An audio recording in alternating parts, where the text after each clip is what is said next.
बिस्मिल्लाहिर्रहमानिर्रहीम। Grade 10 biology का आज हमारा लेक्चर है। चैप्टर नंबर 2 का होम्योस्टेसिस उस चैप्टर का नाम है। ठीक है, होम्योस्टेसिस को आज हम पढ़ेंगे। होम्योस्टेसिस क्या है? Homeo mean same, status mean state. ठीक है, सेम कंडीशन। ठीक है, होम्योस्टेसिस का मतलब क्या होगा? सेम कंडीशन के। सेम कंडीशन किस चीज़ की? इसको हम पढ़ेंगे कि सेम कंडीशन से मतलब मुराद क्या है। ठीक है, तो होम्योस्टेसिस हमारा चैप्टर है। होम्योस्टेसिस की डेफिनेशन क्या है? Maintenance of internal body conditions at a constant level despite changes in external environment. ठीक है, कि कोई भी चेंज हो जो एक्सटर्नल एनवायरनमेंट में हो, हमारे माहौल में हो, उस चेंज की परवाह ना करते हुए हमारी बॉडी का इंटरनली एक लेवल पे सेट रहना, इसको हम कहते हैं ये होम्योस्टेसिस है। ठीक है, फॉर एग्जांपल हम अक्सर ये एग्जांपल लेते हैं कि हमारे मुल्क में जो टेम्परेचर है वो वेरिएबल रहता है। बहुत ठंडा टेम्परेचर भी होता है और बहुत गर्म टेम्परेचर भी होता है, और कभी कभार 10 डिग्री सेंटीग्रेड 15 डिग्री सेंटीग्रेड तक पहुंच जाता है, और कभी कभार 47 डिग्री सेंटीग्रेड तक पहुंच जाता है। ठीक है, तो अब हमारी बॉडी का जो टेम्परेचर है इंटरनल वो 37 डिग्री है। हमारे माहौल में, हमारे इर्द गिर्द, हमारे बाहर अगर 47 डिग्री हो या 10 डिग्री हो, इन दोनों सूरतों में हमारी बॉडी का जो इंटरनल टेम्परेचर है वो 37 पर रहता है। ये जो हमारी बॉडी का इंटरनली अपने आप को एक पॉइंट पर सेट रखना है, इसको हम कहते हैं होम्योस्टेसिस है। ठीक है, maintenance of internal body conditions, body का इंटरनल जो कंडीशंस है उनको मेंटेन करके एक कांस्टेंट लेवल पे, सेट लेवल पे सेट रखना, मेंटेन रखना। ठीक है, despite changes in external environment, के एक्सटर्नल एनवायरनमेंट में बेशक तब्दीली आती रहे, इसको हम कहते हैं ये होम्योस्टेसिस है। लिविंग ऑर्गेनिजम्स के अंदर ये एक फिनोमेना है। ठीक है, इसी फिनोमेना की वजह से लिविंग ऑर्गेनिजम्स कॉन्स्टेंटली जो चेंजिंग एनवायरनमेंट है उसके अंदर अपने आप को अडॉप्ट करते हैं। ठीक है, उसके अंदर वो सर्वाइव करते हैं। और ये क्यों करते हैं? क्योंकि बॉडी के अंदर सेट मैकेनिज्म है जिसके तहत बॉडी का जो इंटरनल इन्वायरमेंट है वो एक लेवल के ऊपर मेंटेन रहता है। वो एक परमानेंट जो कंडीशन है वो बॉडी के अंदर मेंटेन रहती है। वो बॉडी के अंदर कुछ मैकेनिज़म्स हैं, बॉडी के जो लिविंग जो टिश्यूज़ हैं, बॉडी के जो ऑर्गन सिस्टम्स हैं, वो इस चीज़ को मेंटेन करने में अपना किरदार अदा करते हैं। ठीक है, इस प्रोसेस को हम कहते हैं ये क्या है? होम्योस्टेसिस है।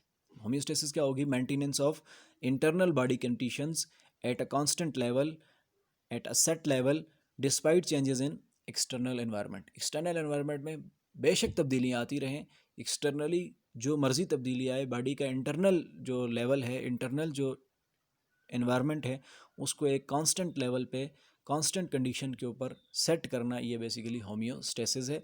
होम्योस्टेसिस 3 तरीक़ों से हमारी बॉडी के अंदर रेगुलेट होता है। एक होती है ऑस्मो रेगुलेशन, एक होती है थर्मो रेगुलेशन, और एक होती है एक्सक्रीशन। ठीक है, तो ऑस्मो रेगुलेशन सबसे पहले क्या है? ठीक है, ऑस्मो रेगुलेशन को हम कहेंगे ऑस्मो रेगुलेशन। ठीक है, ऑस्मो रेगुलेशन है regulation of salt and water, salt and water, maintenance of salt and water at balance condition in the body. ठीक है, बॉडी के अंदर एक बैलेंस इन्वायरमेंट पे, बैलेंस पॉइंट पे वाटर और सॉल्ट की जो मिकदार है उसको सेट करना, ये बेसिकली ऑस्मो रेगुलेशन है। कभी कभार हम बहुत ज़्यादा पानी पीते हैं और कभी कभार बहुत कम पानी पीते हैं। गर्मियों में ऐसा होता है कि जब हम बहुत ज़्यादा गर्मी हमें लगती है तो हमारी बॉडी से स्वेट निकलता है। ठीक है, पसीना निकलता है, उसमें वाटर भी होता है और साल्ट भी होता है।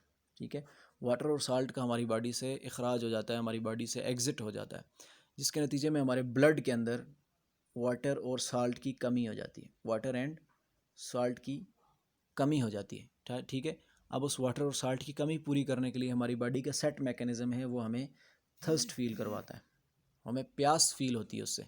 ठीक है, तो फिर हम क्या करते हैं? पानी पीते हैं। तो जब पानी पीते हैं तो उससे हमारी बॉडी के जो ब्लड के अंदर वाटर का लेवल है वो पूरा हो जाता है, वो बैलेंस हो जाता है। ठीक है, तो maintenance of salt and water in the blood और in the internal body environment is known as osmoregulation. Body के इंटरनल इन्वायरमेंट में या बॉडी के इंटरनल फ्लूइड्स में, जिसमें ब्लड है, लिम्फेटिक फ्लूइड है, इसके अंदर साल्ट और वाटर का लेवल मेंटेन करना, इसको हम कहेंगे ये ऑस्मो रेगुलेशन है। अभी ऑस्मो रेगुलेशन क्यों होती है?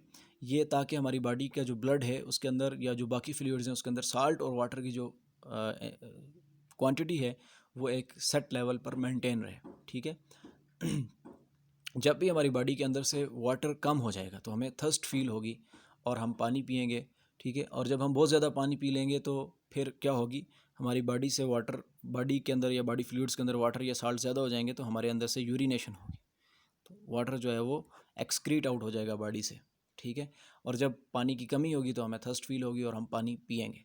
तो ये एक सेट मैकेनिज्म है ऑस्मो रेगुलेशन का, ठीक है, ब्लड, वाटर और साल्ट को रेगुलेट करने का बॉडी के अंदर। दूसरा है थर्मो रेगुलेशन। थर्म कहते हैं टेम्परेचर को, रेगुलेशन ऑफ टेम्परेचर, ठीक है। Regulation of temperature, internal temperature of the body at constant level is known as osmoregulation, ठीक है। बाहर जितना मर्जी टेम्परेचर हो, बॉडी का इंटरनल टेम्परेचर 37 ही रहेगा। इसकी मिसाल है कि अभी आजकल गर्मियाँ हैं तो एक्सटर्नल टेम्परेचर 47 तक जाता है, बहुत ज़्यादा गर्मी होती है, लेकिन इंटरनली बॉडी का टेम्परेचर 37 ही रहता है। उसकी वजह क्या होती है, जब बहुत गर्मी हो जाती है तो बॉडी अपने आप को ठंडा करने के लिए क्या करती है, स्वेट प्रोड्यूस करती है, पसीना प्रोड्यूस करती है। पसीना जब हमारी बॉडी के एक्सटर्नल पॉइंट्स पर आता है, यानी हमारी स्किन पर आता है, तो वहाँ से एवापोरेट होता है, ठीक है। एवापोरेट होने से कूलिंग इफेक्ट आता है, तो हमारी बॉडी ठंडी होती है, ठीक है। तो इस तरह से वो अपने आप टेम्परेचर को मेंटेन करके रखती है।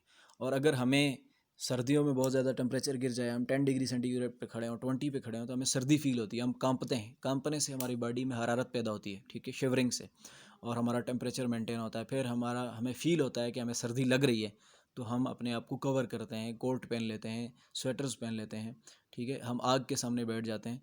तो ये सारा कुछ क्यों होता है, ताकि हमारी बॉडी का जो टेम्परेचर है वो मेंटेन रहे, हमारा टेम्परेचर, इंटरनल जो टेम्परेचर है वो कम ना हो, ठीक है।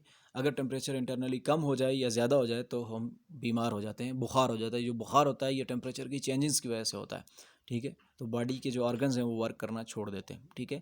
तो टेम्परेचर रेगुलेशन इसलिए भी ज़रूरी है कि जो बॉडी के अंदर जितने भी एंजाइम्स हैं जो मेटाबॉलिज्म कर रहे हैं, वो सारे के सारे 37 डिग्री सेंटीग्रेड पर ही काम करते हैं। अगर 37 से टेम्परेचर ज़्यादा हो जाएगा तो एंजाइम डिमोलिश हो जाएंगे, तो काम नहीं करेंगे, तो बॉडी का मेटाबॉलिज्म रुक जाएगा, तो हम भी रुक जाएंगे, हम भी ऊपर चले जाएंगे, ठीक है। तो तीसरा हमारा जो होम्योस्टेसिस का तीसरा पॉइंट है वो एक्सक्रीशन है। एक्सक्रीशन है बॉडी के अंदर से वेस्ट मटेरियल का एक्सक्रीट आउट होना। हम खाना खाते हैं, उसमें से जो हमारा काम का जो चीज़ होती है वो हमारी बॉडी उसको ले लेती है, ब्लड में चला जाता है, उससे हम एनर्जी लेते हैं। और उसमें कुछ चीज़ें होती हैं जो वेस्ट मटेरियल होता है बॉडी का।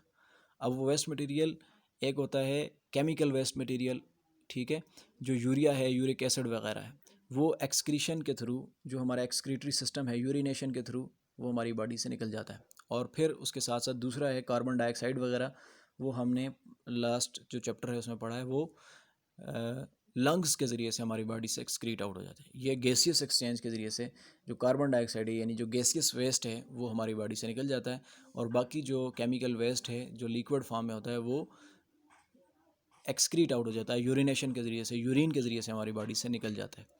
तो इस तरह से ये 3 प्रोसेसेस हैं जो हमारी बॉडी में होमियोस्टेसिस को मेंटेन करते हैं, ऑस्मो रेगुलेशन, थर्मो रेगुलेशन और एक्सक्रीशन। इनकी जो डिटेल है वो हम पढ़ेंगे इंशाल्लाह इस चैप्टर में।